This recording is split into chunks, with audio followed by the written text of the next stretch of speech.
Ya, kita jumpa lagi di Logika Sarungan. Logikanya orang kampung, logikanya rakyat jelata. Hari ini kita akan membedah sesuatu yang lebih dari sekedar perseteruan politik di kolom-kolom komentar media sosial kita. Saat ini kita akan bicara tentang bagaimana sebuah narasi dibangun untuk membungkam narasi publik. Nah, kita akan mencoba untuk menganalisis sebuah video dari seorang pendukung setia Bapak Joko Widodo, yaitu kanalnya Akri Panani. Kita akan mencoba bagaimana komunikasi politik yang agresif yang belakangan ini gencar menanggapi isu-isu keaslian dari ijazah mantan Presiden Joko Widodo serta pernyataan Yusuf Kalla. Kita lihat sejenak tentang video beliau. Ya, saya akan coba lihatkan, mudah-mudahan teman-teman bisa lihat. Udahlah Roy Suryo, kau ini apa-apaan? Ijazah sudah ditunjukkan di gelar perkara khusus. Kalian nggak mau percaya. Apa yang kalian cari sih? Gitu caranya. Hah? Gitu loh, Jack. Gua ajarin, Jack. Bukan Pak Jokowi yang mati-matian dituduh, difitnah, dicaci maki. Tapi Pak Jokowi juga yang disalahkan. Pak Jokowi juga yang suruh menunjukkan ijazahnya. Loh kok enak?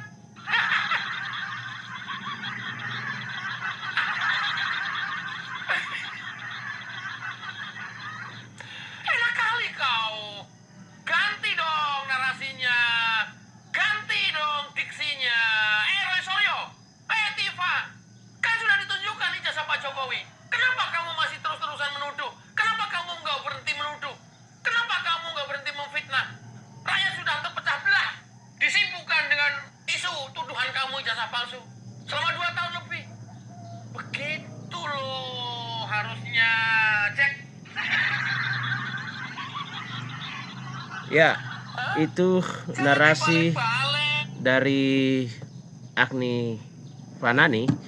Akri Fanani yang mencoba untuk menanggapi apa yang disampaikan oleh Pak Yusuf Kalla dalam mengklarifikasi tentang apa yang dilakukannya di Masjid UGM beberapa waktu yang lalu. Kalau kita melihat mengupas lapisan permukaan apa yang dilakukan oleh Panani, saya pikir ini bukanlah sekedar pembelaan politik biasa. Ini adalah manifestasi dari apa yang disebut oleh para pengamat politik sebagai hegemoni naratif dan teknopopulisme. Sebuah upaya sistematis untuk menentukan apa yang boleh dianggap sebagai kebenaran dan siapa yang harus dianggap sebagai musuh rakyat. Nah, kita akan mencoba untuk menganalisis apa yang dilakukan oleh Akri Panani dalam konten YouTube-nya Akri Panani Channel. Nah, secara teoritik, sebuah isu yang diperdebatkan seringkali coba dikunci maknanya oleh pemegang kekuasaan atau mereka yang dikritik agar dianggap sebagai sebuah narasi final. Nah, di dalam beberapa videonya dan salah satunya yang saya nonton, saya juga sering melihat karena itu agak lucu ya dan penuh dengan komedi. Nah, Fanani terus mengulang narasi bahwa perdebatan ijazah ini harusnya sudah berakhir. Disebut bahwa ijazah tersebut telah ditunjukkan dalam sebuah gelar perkara khusus. Namun disinilah sebenarnya letak cacat logikanya. Secara teoritik, kebenaran dalam ruang publik membutuhkan apa yang disebut sebagai public testability atau keterujian publik. Sebuah dokumen yang dianggap objek keraguan jutaan orang tidak bisa dinyatakan sah hanya melalui sebuah proses internal yang tertutup. Jadi harus dibuka di ruang publik. Nah, Coba kita bayangkan sebuah pertandingan bola di mana wasitnya adalah paman dari salah satu kapten dan keputusannya diambil di ruang ganti yang terkunci. Apakah penonton akan percaya? Tentu tidak. Tanpa adanya transparansi fisik yang bisa diuji oleh tim independen dan pihak yang netral, klaim berakhir atau final yang diteriakkan oleh Fanani hanyalah sebuah hegemoni untuk membungkam keraguan masyarakat. Ini bukanlah mencari solusi, ini adalah upaya paksa untuk menghentikan diskusi demi stabilitas kekuasaan atau demi menghindari desakan publik untuk mengamankan sebuah kekuasaan atau sebuah kesalahan atau sebuah kebenaran yang belum tentu benar atau belum tentu juga salah. Jadi itu penting. Jadi logika Fanani ini saya pikir agak sedikit bermasalah karena yang mempersoalkan adalah publik dan tidak cukup kalau hanya itu ditentukan oleh seseorang yang kelompok tertentu yang kemudian dianggap tidak independen, makanya kemudian publik terus mempersoalkan. Nah, selanjutnya kita melihat apa yang disebut dengan teknopopulisme. Fanani tidak hanya membela kebijakan, ia menyerang pribadi. Perhatikan bagaimana ia memperlakukan Roy Suryo, Dr. Tifa hingga tokoh senior seperti Yusuf Kalla. Alih-alih menjawab pertanyaan substantif seperti mengapa pemerintahan tidak mengizinkan uji forensik independen agar masalah ini bisa selesai selamanya, Fanani justru memilih strategi killing the messenger atau membunuh atau menyerang sang pembawa pesan. Ia menghujani pengkritik dengan diksi merendahkan seperti kaum keledung, kaum mengkeret, dan lain-lain. Nah, tujuannya jelas, merusak kredibilitas pengkritik bicara sehingga publik tidak lagi mendengarkan isi argumennya, melainkan fokus pada label negatifnya. Nah, ini adalah teknik pengalihan isu yang sangat efektif di era digital dan itu perlu kita pahami sebagai penonton. Lebih jauh lagi, Fanani mencoba menciptakan sebuah opini publik sintetis melalui simbol-simbol seperti kaos dengan akronim ceboker atau cara epik bongkar kebohongan Roy Suryo. Ia membangun kesan bahwa ada gelombang massa yang sangat besar yang mendukung narasi pemerintah atau narasi yang mereka bangun selama ini. Padahal seringkali ini hanyalah ruang gema yang didesain untuk menciptakan ilusi bahwa kritik ijazah Pak Jokowi hanyalah gangguan kecil dari segelintir orang yang sementara ya mayoritas rakyat sudah puas.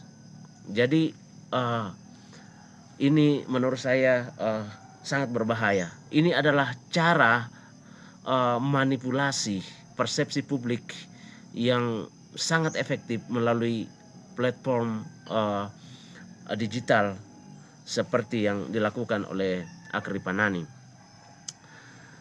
Nah, salah satu bagian yang paling menarik juga dalam apa yang dilakukan oleh Akri, ya saya pikir dia sedang bernarasi dan terjebak di dalam apa yang disebut sebagai motivate reasoning. Ya, artinya sebuah tindakan rasional tetapi dirasionalisasi sesuatu yang menurut saya itu tidak terlalu rasional tapi dicoba untuk dirasionalisasi. Nah, ini adalah kondisi psikologis di mana seseorang secara selektif hanya mencari informasi yang membenarkan keyakinannya dan menutup pintu rapat-rapat bagi mereka yang bertentangan. Nah, lihat bagaimana ia menggunakan video Hasim Joyo Hadikusumo sebagai fakta alternatif untuk menghantam Yusuf Kalla. Padahal kalau kita melihat bahwa dalam politik kebenaran seringkali itu memiliki banyak sisi. pernyataan Hasim dan pernyataan JK mungkin saja membicarakan konteks atau lini masa yang berbeda. Namun Fanani langsung membenturkan dua narasi itu seolah-olah salah satunya adalah kebohongan yang mutlak dan salah satunya adalah sebuah kebenaran yang mutlak. Hal ini memperdalam apa yang disebut oleh para sosiolog sebagai polarisasi afektif. Di titik ini kebenaran objektif tidak lagi penting. Yang penting adalah apakah argumen ini menenangkan kelompok saya atau tidak. Debat publik yang seharusnya menjadi ajang pencarian kebenaran bergeser menjadi peperangan emosional. Kita tidak lagi berdiskusi tentang data, kita saling melempar kebencian, dan narasi Fanani adalah bensin dalam api polarisasi ini. Nah, itu kira-kira yang bisa kita lihat. Nah, kita sampai pada isu, menurut saya isu yang sangat fundamental, yaitu akuntabilitas publik. Secara filosofis, argumen Fanani yang menyatakan bahwa bukan Pak Jokowi yang harus membuktikan adalah sebuah kemunduran dalam demokrasi. Ya, karena di dalam demokrasi, lembaga negara dan pemimpin memiliki kewajiban konstitusional untuk memberikan penjelasan kepada warga negaranya. Jadi tidak bisa dilihat tidak bisa ditutup bahwa yang harus membuktikan itu adalah mereka yang mengkritik, bukan yang dikritik. Nah, justru kritik itu yang kemudian harus membuka fakta bahwa ini yang benar, ini yang salah. Jadi kalau ada seorang pemimpin negara yang kemudian dikritik lalu kemudian tidak memberikan penjelasan sebagaimana mestinya, sebagaimana kritikan itu, maka ini adalah ciri-ciri orang yang anti demokrasi. Itu kalau secara teoritik. Dalam sistem demokrasi, rakyat adalah pemegang kedaulatan. Menagih kejelasan atas dokumen seorang pemimpin bukanlah fitnah, melainkan bentuk partisipasi warga negara. Ketika seseorang memberi pengaruh atau menjadi seorang influencer politik seperti Fanani yang justru menyalahkan karena terus-menerus menagih bukti, ia sebenarnya sedang mempromosikan yang namanya the arrogance of politik atau kesombongan politik. Jadi kalau ada seseorang pejabat publik, ada seorang yang pernah menjadi pejabat publik lalu kemudian dituntut untuk memberikan klarifikasi, tetapi kemudian justru yang mengkritik ya masyarakat banyak yang dilayanannya itu kemudian disuruh membuktikan, maka ini bukanlah sebuah perilaku demokrasi yang baik. Sebaliknya ini adalah sebuah bentuk kesombongan politik atau arogansi politik. Narasi yang dibangun oleh Fanani ini mengirimkan pesan berbahaya bahwa penguasa tidak perlu bertanggung jawab secara substantif kepada rakyat. Bahwa jika Anda ragu, Anda adalah pemecah belah. Bahwa jika Anda bertanya, Anda adalah pembenci. Ini adalah lonceng kematian bagi transparansi. Sebuah sistem yang sehat seharusnya menyambut keterbukaan, bukan justru membangun benteng narasi yang menyembunyikan dokumen tersebut dari pandangan publik. Jadi ini menurut saya cukup berbahaya di dalam membangun budaya transparansi di negara kita. Apa yang dilakukan oleh Fanani bisa kita sebut sebagai bagian dari namanya algokrasi, sebuah bentuk kekuasaan yang memanfaatkan algoritma media sosial untuk menyebarkan disinformasi dan serangan personal guna melindungi legitimasi kekuasaan. Fanani memaksakan apa yang disebut sebagai kebenaran prosedural. Ia menganggap gelar perkara internal sudah cukup sebagai sebuah kebenaran, padahal publik menuntut kebenaran faktual. Melalui uji independen misalnya, ya, itu tuntutan publik. Selama transparansi fisik yang imparsial tidak dihadirkan, semua narasi pembelaan yang dibuat hanyalah realitas sintetis. Jadi itu adalah sebuah realitas kepalsuan. Realitas ini didesain sedemikian rupa agar masyarakat merasa lelah, merasa isu ini sudah basi dan akhirnya menyerah pada keadaan. Nah, inilah tirani informasi yang paling halus. Ia tidak membungkam mulut kita, tapi ia membanjiri ruang publik dengan suara-suara bising hingga suara kebenaran yang asli tidak lagi bisa didengar. Jadi rekan-rekan, logika sarungan yang kritis dan cerdas. Analisis yang kita lakukan terhadap narasi Akri Panani ini memberikan kita satu pelajaran berharga bahwa dalam demokrasi digital kita tidak boleh menelan informasi secara bulat-bulat, apalagi jika informasi itu dibungkus dengan ejekan dan serangan-serangan personal yang merendahkan.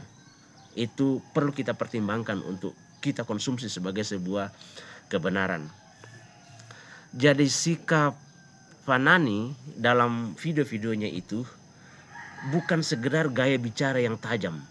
Itu adalah instrumen kekuasaan. Jadi ia sedang memperagakan sebuah instrumen kekuasaan untuk mengelabui publik. Sebuah instrumen yang digunakan untuk melegitimasi dengan cara mendelegitimasi pengkritik. Jadi selama transparansi fisik dan keterlibatan pihak independen tetap ditolak, maka keraguan publik akan tetap hidup. Karena pada akhirnya kebenaran tidak butuh dibela dengan makian, dengan celote-celote yang merendahkan dan lain sebagainya. Kebenaran hanya boleh dibuktikan atau hanya butuh dibuktikan secara terang benderang, bukan dengan menciptakan narasi-narasi yang pada akhirnya menutup kebenaran-kebenaran itu. Karena itu marilah kita terus bertanya, bukan karena kita membenci, tapi karena kita mencintai demokrasi yang sehat. Kita menolak akuntabilitas yang dibungkam oleh retorika teknopopulisme. Karena ketika sebuah bangsa berhenti bertanya pada pemimpinnya, saat itulah demokrasi tersebut mulai mati. Kira-kira itulah analisis kita terhadap narasi-narasi para mereka yang terus menarasikan agar tidak ada transparansi, terutama mereka yang ada di barisan-barisan kekuasaan dan juga barisan-barisan pendukung Pak Jokowi. Terima kasih sudah menonton. Bagaimana menurut Anda? Kita ketemu lagi di Logika Sarungan. Logikanya orang kampung, logikanya rakyat jelata.